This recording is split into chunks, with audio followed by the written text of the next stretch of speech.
The male suicide rate is 400% that of the female suicide rate in America. During 2000, the year with the lowest male suicide rate since 1950, there were 1.77 million suicidal deaths. In 1970, the year with the highest female suicide rate since 1950, there were 740,000 deaths. Even those two stats put together create over a 2-to-1 ratio of male to female suicide deaths. I'm not saying suicide is moral, it's not. But discrepancies like that happen for a reason. Men can give women hell, either by their words or their actions directly towards women or by their lack thereof. Granted. But what you see from men is like staring at the moon as opposed to staring at the sun. That hell is just what's reflected from what men go and see on a daily basis. Well, why do they do that? Oxford Languages defines feminism as the advocacy of women's rights on the basis of the equality of the sexes, end quote. And if you clicked on this video, you're likely one of a few groups. You're a feminist of some kind, wanting to hear and react to this quote-unquote misogynistic open letter. Or you're some 28-year-old wanting me to justify your sob story regarding why your girlfriend broke up with you after, in fact, you cheated with her. Or you're curious, or you think feminism is bull and you want to see what I have to say about it. Point is, you likely know what feminism is, and or what it is perceived as. But a quick refresher from the oh-so-objective Wikipedia. Quote, feminism holds the position that societies prioritize the male point of view and that women are treated unjustly in these societies. Efforts to change this include fighting against gender stereotypes and improving educational, professional, and interpersonal opportunities and outcomes for women. End quote. This means that feminism is marching for women's rights, fighting for equal pay, reproductive choice, or something, and tearing down the stronghold of those bigoted, rich white men who own the world, and giving those positions to women instead. If we could do that, the world would be Barbie Land, a utopia of equality and grace. Right? Oh, come on, you clicked on a video called Dear Feminists. Don't tell me you actually believe that. The biggest problem with attacking this thing, then, it's all tied together in a ball of 4-wave knots as intricate as a body and as expansive as a web, tangled up in all sorts of different ideas. Where to start, or more precisely, when? I'll start here and now, examining what feminism has become, what it does, and how it got here. In today's brave new world of instant messaging platforms and TikTok shorts and Twitch streams, it seems that there are no shortage of ways and places for men to express their toxic masculinity. Usually it's by harassing women, belittling their art in the cinema, not appreciating their important roles in society, disregarding them for places of power by virtue only of their womanhood, and so forth. And who are these men to do such things there? And this is the relatively recent and wild part. Useless. Useless. Girl, I'm so done with men. Don't even worry about it. Men are actually slowly going extinct.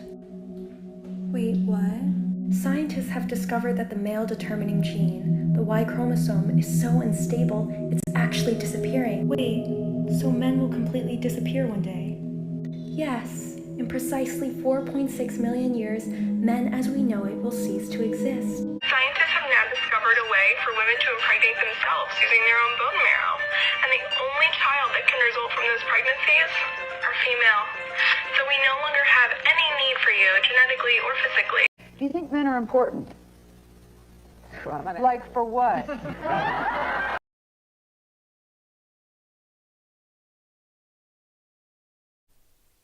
You know, there are men, ugly, hard, patriarchal men with beards, six-pack drinkers, bluegrass music lovers, ginger-bearded types with rough hands that feminists hate as the epitome of toxic masculinity.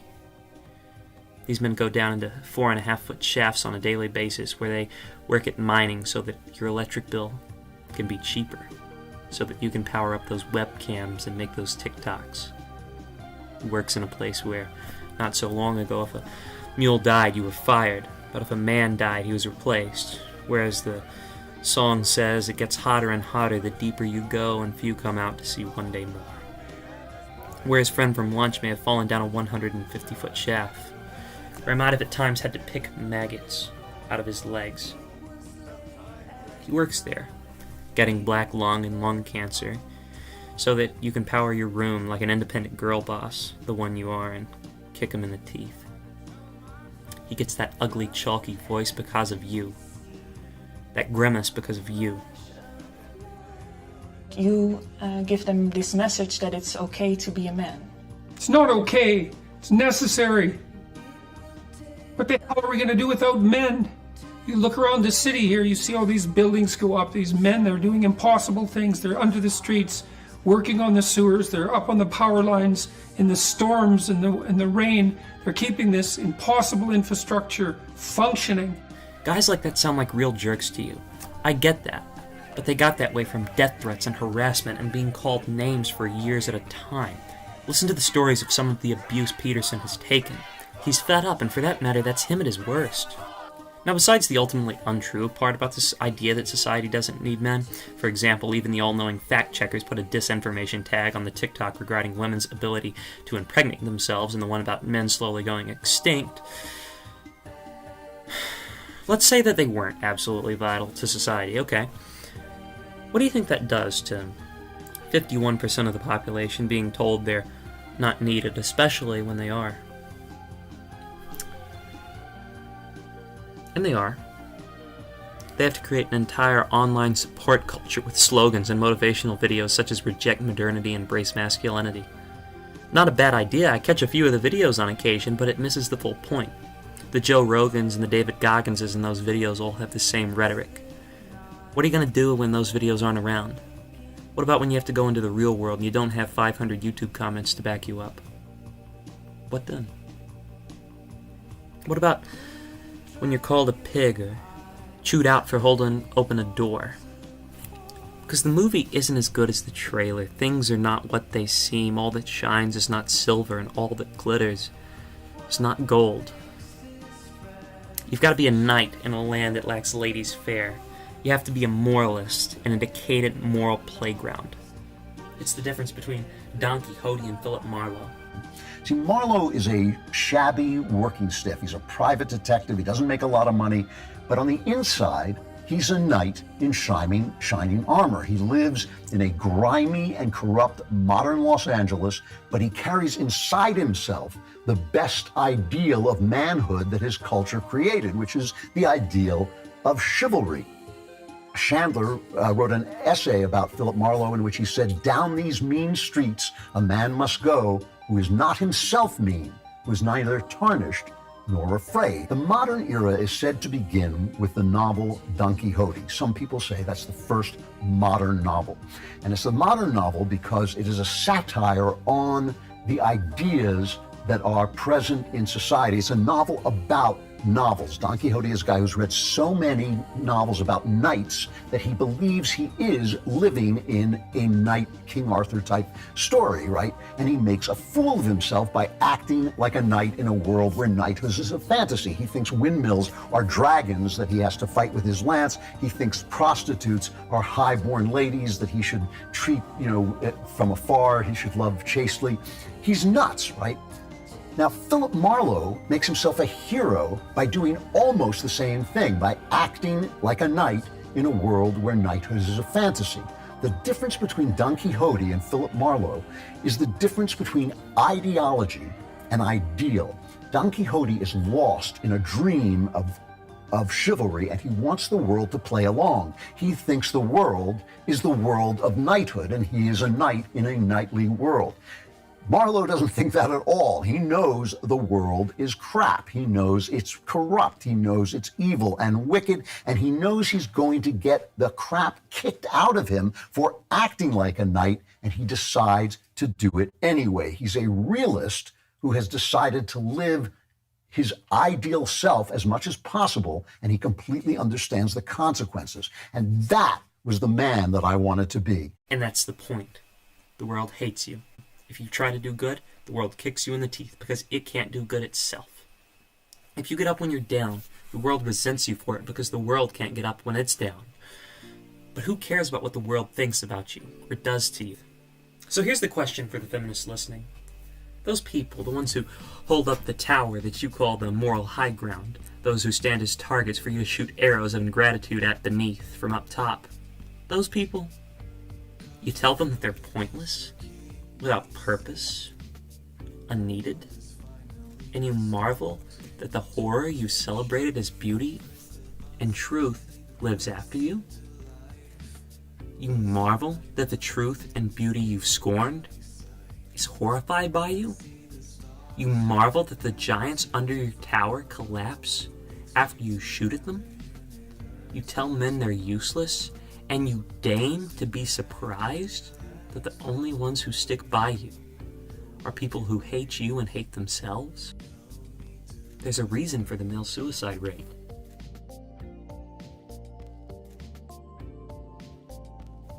I use the term celebrated because you're not the exact cause of a lot of this. There's a lot of responsibility that lies, you'd be surprised, to rich old men. True pigs. True bigots. See, a lot of men led giant campaigns 7-ish decades ago to get women working for them, leaving the things that made them beautiful whispering like some serpent. You're empowered a little more, and don't need anybody else. Then a decade later, some men who owned record companies and marijuana companies told you that if you smoked pot and listened to Jimi Hendrix while you gave yourself to men whose names you didn't even know, you'd be free. It's worth noting that men were told the same thing. And that roguish voice whispered again, you're a little more empowered and don't need anybody else. 10 years or so later, 9 of these men told you that if you had got pregnant inconveniently from any of these activities, well, you could gas or maim the child to death at a facility of your choice. You could also get mood-altering drugs to mix with your weed so that it wouldn't happen again. And again that cursed voice whispered, you're a little more empowered and don't need anybody else. A time after that, you were told by men at the studios that if you went to see movies with men like Matt McConaughey and Tom Hanks kissing Meg Ryan and Kate Hudson, you'd be as free as you could be. It's worth noting that many of these guys are in court on abuse cases, have a false personality of attractiveness and tastefulness that is crafted by a team of employees and PR people, and work in such a system that before it was even legal, little children were maimed and gassed to death so that Clark Gable and Carol Lombard could live together, or something.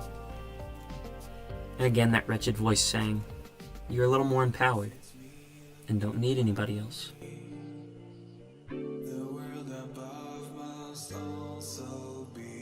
And when Steve Jobs' little baby grew into a worldwide phenomenon, a staple of the 21st century, you were told by the men who own Twitch and Amazon and Snapchat that if you hated and despised the few men who had manipulated and used you along the way, who maintained any semblance of the way things were, who didn't degrade the society or the world on the whole, men you were naturally grateful to in spite of yourself, and told them they were worthless, and degraded your mind and soul and the mind and soul of every guy or girl who hung around you, then you'd truly be free.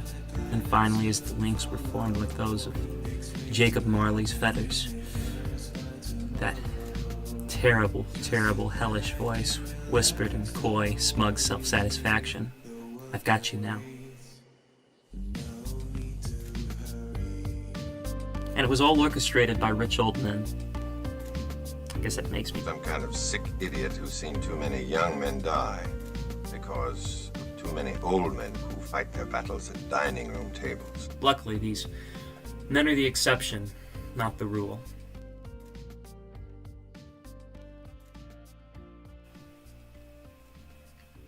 I'd like to note that in the strange new world we live in, I just had to spend 2 pages of my essay justifying the existence of men. Golly. Anyway, I mentioned moments ago that the men who systematically oppress women are the exception, not the rule as they are perceived. Allow me to talk for a minute about the men who are incorrectly perceived as so. Remember that ginger I talked about? The one you didn't like because he had a beard, the one who worked in the mines and inhaled carcinogens? Right, that guy. You didn't dislike him because of what he was, but because of what you perceived him as. A rough and sensitive guy.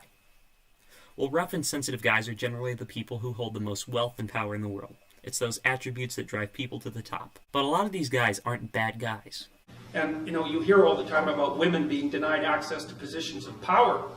And that's the consequence of prejudice and oppression. It's like, yeah, everything is caused by the same thing first, right? You have got one causal principle, wonderful, now you're a philosopher. You can figure out everything with it. Because that's one of the things you want to think about. You know, you think that the people who run things are sitting at home smoking big cigars and like telling their minions what to do. It's like, that's like the 1920s millionaire that's on the cover of the Monopoly game. That's no sociological analysis. I know lots of people like that, and they work all the time, from the second they wake up to the second they go to sleep. A lot of these guys are greedy, power-hungry, etc. I've outlined them before, but they're not the guys you think. They're not ugly guys that get mad and rant on television. Those types, they aren't very charming, they're dour and off-putting and seem like mean and nasty fellas. But remember what Dick Cheney says at the end of Vice. You answer me this. What terrorist attack would you have let go forward so you wouldn't seem like a mean and nasty fella? But that doesn't make them bad. Son, we live in a world that has walls, and those walls have to be guarded by men with guns. Who's gonna do it? You? You, Lieutenant Weinberg? I have a greater responsibility than you can possibly fathom. You weep for Santiago and you curse the Marines. You have that luxury. You have the luxury of not knowing what I know, that Santiago's death, while tragic, probably saved lives, and my existence, while grotesque and incomprehensible to you, saves lives. You don't want the truth because deep down in places you don't talk about at parties, you want me on that wall. You need me on that wall. We use words like honor, code, loyalty. We use these words as the backbone of a life spent defending something. You use them as a punchline. I have neither the time nor the inclination to explain myself to a man who rises and sleeps under the blanket of the very freedom that I provide, and then questions the manner in which I provide it. I would rather you just said thank you and went on your way. Otherwise, I suggest you pick up a weapon and stand a post. Either way, I don't give a damn what you think you are entitled to. It's worth noting that most of these characters are demonized pretty heavily in their respective films, the latter justifiably, but are still given a platform to explain why they do what they do. It says a lot whenever fiction does better in moral terms than reality. Philip Marlowe and Dick Cheney and Jack Nicholson and Richard Nixon are the prettiest, sweetest faces on television, and not all of them are good guys, but they can't afford to be. On television, that is. Nixon, while boring and gray, might have been corrupt and greedy, but he wrenched his heart out for something. What was the handsome, witty, young, picturesque family man that was Jack Kennedy, you know, the guy who went to Harvard? An alcoholic womanizer who cheated on his wife with Marilyn Monroe. A lot of times, if a man doesn't say things the right way in the best PR terms, it's because he doesn't see a PR world. We've all heard that it's not what you say, it's how you say it. Well, I understand that you have a hard time listening to people who don't say things the right way, but the statement is backwards. It's not about how you say it, it's about what you say. Anyway, he doesn't see a PR world. He sees phone calls with terrorists and choices where lives hang in the balance in the worst, ugliest, most hellish parts of the world. He keeps the world safe from itself in a job that is not only thankless, but one where he gets booed and hissed and shot at. And he gets called into question and throws on a suit and tie and has to do his best to defend himself on TV.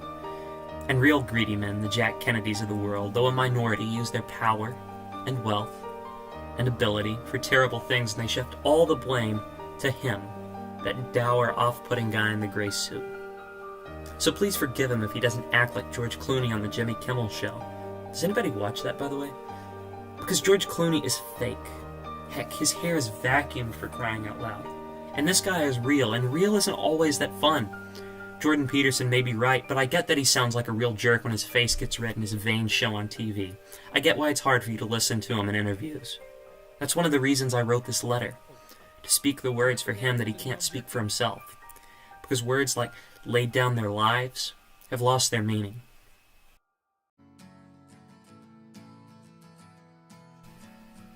A quick tangent. Let me tell you what these guys mean when they say laid down their lives.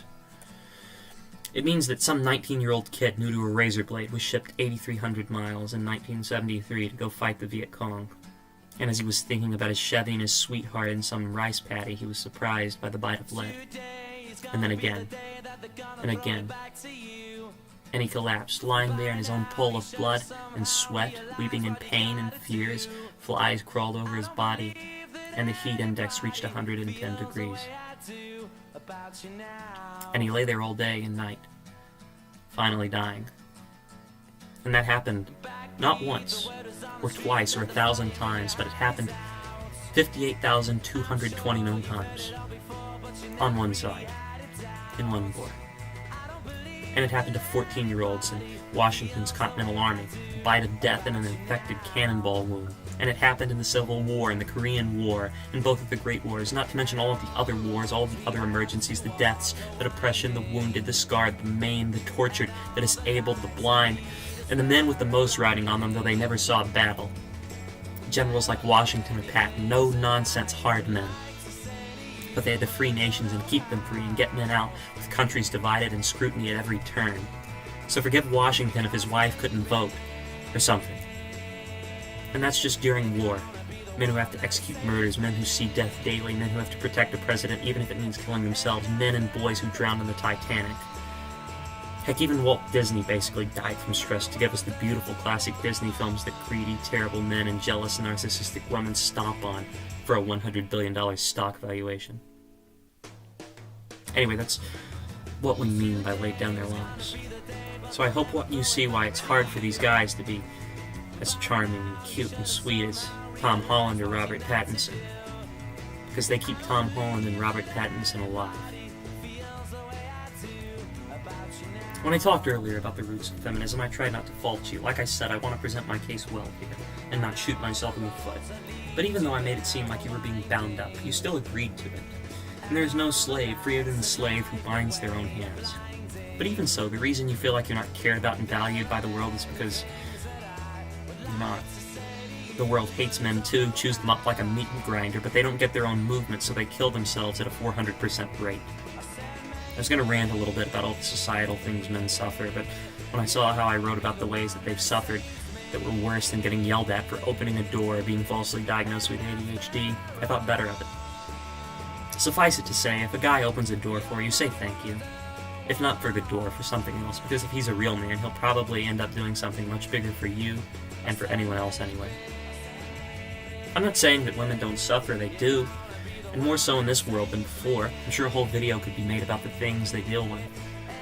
What we're saying is that, as you've been told by terrible men and jealous women that you have more rights, or that you're empowered, and you go, girl, you've probably become more lonely, more bitter, more jaded, more tired, more hurt, more scared. Everybody has.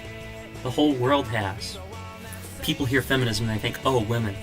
But it hurts guys and by extension girls, and it hurts girls and by extension guys, and it makes them resent each other. So in other words, it hurts the entire world population, every human being, and makes them despise each other. And of course, because of a corporate behemoth of media, education, pharmaceuticals, fast food chains, web browsing, algorithms, and such has told you that guys like me are bad, you associate what I'm saying with guys like Andrew Tate, womanizers with fast cars and biceps. But he's a feminist too, even if he pretends not to be. The internet tells you you don't need no man, and he in his weakness tells you who needs a girl. He's a coward, hiding behind a facade of hypermasculinity. People need each other. They were designed that way. Look at your great-grandmother. Did she love her husband despite all the so-called misogyny and subjugation? Probably. Was she brainwashed? Well, there's an entire multi-trillion-dollar system telling you that she was, and that men who say otherwise are evil and bad, and if you dare to consider otherwise, you'll be disowned by your cult and inducted into some fringe fundamentalist sect. Who's the one being brainwashed, then? Oh, so you can leave anytime you want. Zuckerberg has a $128 billion company with algorithms that say you can't. There's plastic and GMOs in your diet. Oh, did I mention that? Tinder has 10.9 million subscribers for a reason. A lot of people are getting really, really rich as you get really lonely. Oh, shut up, you conspiracy theorist who thinks Bing is Armageddon. Oh, really? I got these results from a simple Bing search. Google gives the same results. It's out there. You just have to look. Anyway, the point is that the world hates anyone who doesn't fall in line. And you know why? Because the world, more specifically bureaucrats and minority groups and corrupt politicians, get their money and power in $270 million bunkers. Why do you have one of those, Mark Zuckerberg? By making you hate everyone and be depressed. They all lie in the same bed, pun intended, and they control you like a television. But wait, they have to keep you from realizing that they make you miserable, so they invent a lie about half the population to put you at odds and breed more hate. Oh, but there's love and acceptance over there in your camp? Oh, really, do you hate the so-called fascist bigots of the world? I thought so. Love doesn't hate, it's literally against the nature of love. That's why they can't stand people who don't fall for it. Why? This is everything they hate. This is everything they hate. The women are women, the men are men. They're not Supermen, they're not Arnold Schwarzenegger, they're just regular men. They do manly things, and they fall in love anyway. And this is what they hate about this movie. And they're always saying it's sexist, it's racist, it's this, it's that. All crap, all crap. They hate the love. They hate the love. It is a power that is not material. It is not material. It is felt in material ways, and they've done everything they can to estrange us from one another. And there you go. They hate the love. It's so simple that it gets overlooked. It's not philosophically sophisticated or academically refined, but it's a simple, fundamental truth. The greatest of these is love, the Bible. Hate cannot drive out hate, only love can do that. Martin Luther King. Love all, trust a few. William Shakespeare. Ceasing to be in love need not mean ceasing to love. C.S. Lewis. Every right thing proceeds from love, which itself proceeds from God. The family is made by love. Skyscrapers are then built by a heck of a lot of men who love their families. Those men who died on the Titanic and those Vietnam rice paddies died because they loved their people, their families, their country, and yes, even people like you who hated them. Because it was what they were supposed to do, to love you. Love overcomes, it transcends, it endures, it abides, it builds societies, homes, marriages, signs documents, digs ditches, pulls triggers, clicks buttons, throws punches, stirs batter, does push-ups, kicks soccer balls, and even swings pickaxes. On our side of the grass, it's love over here, not that fake stuff neither, as the high-res song goes. Because you can say you're loved and valued, but you're loved and valued about as much as the oh-so-empowered, oh-so-liberated Penny Lane and Almost Famous. She's loved up to the point where the loving liberal Jimi Hendrix sells her for $50 and a case of Heinekens. That love and acceptance goes about as far as I can throw an elephant. It's all an endless summer camp, a circus that nobody wants to go home from, and the ringmasters have you addicted to the sawdust and the pretty lights. But even so, it's all a big lie that you choose to believe, because as Aaron Sorkin writes in A Few Good Men, you can't handle the truth. Why did Taylor Swift make $1 billion singing about the bad men she picked, but cries herself to sleep? Why is she the great symbol of feminist liberation, but she feels so bound up inside of herself? Why does Greta Gerwig make films that manage to hate women and men simultaneously that make over $1 billion? Because of the lights and the sawdust and the cotton candy, a food that's everything and nothing at the same time, beauty and style but no substance. Because the people behind it all, the ringmasters, hate the love and they love the hate. So what do? Well, if you're a woman, a real XY woman, none of this transgender cis crap, be a woman. Do woman things. And if you're an XX male, do man things. Men, I'm looking at you especially. And just in case you need a little more hope, here's the ending of that episode that the earlier clip originated from. Leave the yesterdays alone. Do something about the tomorrows. They're the ones that count. The tomorrows. Tomorrows. God, let there be tomorrows.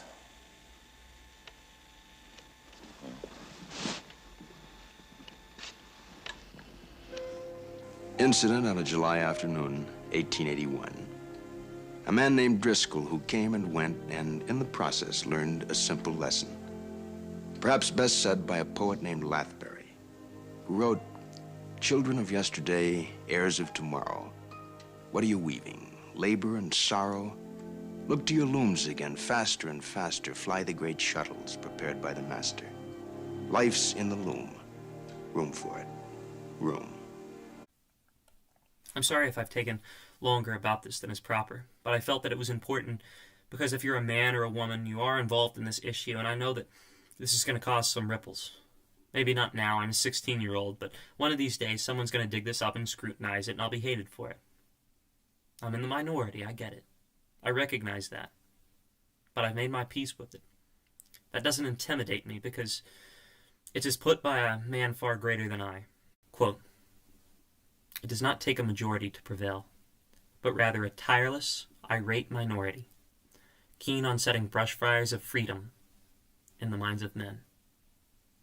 Samuel Adams. I believe I've said all that I've had to say, and so as I come to the end of my time, I must wish each and all of you a good evening from he who has the great honor to remain your humble and obedient servant, Charles Keeling.